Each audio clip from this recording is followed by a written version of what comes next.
నేను చంద్రబాబు నాయుడు గారిని సూటిగా ప్రశ్నిస్తా ఉన్నా. అయ్యా, సమగ్ర సర్వే వల్ల భూములు పోతాయని, ల్యాండ్ టైటిలింగ్ యాక్ట్ వల్ల ప్రజల ఆస్తులు కబ్జాకు గురవుతాయని ఒక ప్రచారం చేసి ఒక డ్రామా చేసిన ఈ చంద్రబాబు, ఇప్పుడు కేంద్ర ప్రభుత్వంలో భాగస్వామిగా ఉన్న ఈ చంద్రబాబు ఇప్పుడు పూర్తిగా యూటర్న్ ఎందుకు తీసుకున్నాడయ్యా అని అడుగుతా ఉన్నా.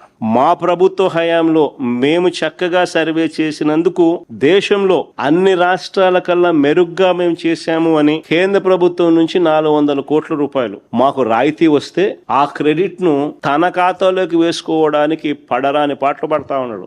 వాళ్ళ ఎంపీ, వాళ్ళ మంత్రి, కేంద్ర మంత్రి, వాళ్ళ ఎంపీ ఆ పెమ్మసాని ఆయన ట్వీట్ మాట్లాడడం అసలు నాకు ఆశ్చర్యం అనిపిస్తుంది. ఆయన చంద్రబాబు నాయుడు నుంచి థ్యాంక్ యూ, ఇంకా మళ్ళీ అబద్ధాలు ఇంకా ఏ స్థాయి లేకపోయినాయంటే పట్టాదారు పుస్తకాలపై క్యూఆర్ కోడ్ ఆయనే తెచ్చినాడంట.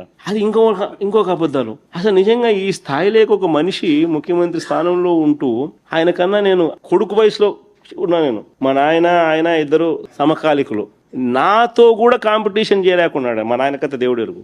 నేను చేసిన దానికి కూడా క్రెడిట్ కూడా ఆయనే తీసుకోవాలని అనేది పాకులాడుతూ ఉంటే ఈ మనిషి ఏమనుకోవాలి? ఈ మనిషి అసలు రీసర్వేలో ఏపీ ప్లాటినం గ్రేడింగ్ ను సాధించింది అని కేంద్ర ప్రభుత్వం డిసెంబర్ 20, 2023లో పార్లమెంట్లో అడిగిన ప్రశ్నకు సమాధానంగా 168 districts of states of which AP is part have completed 99% and above of the work on 6 components. వాళ్ళు పొందుపరిచిన రిప్లై.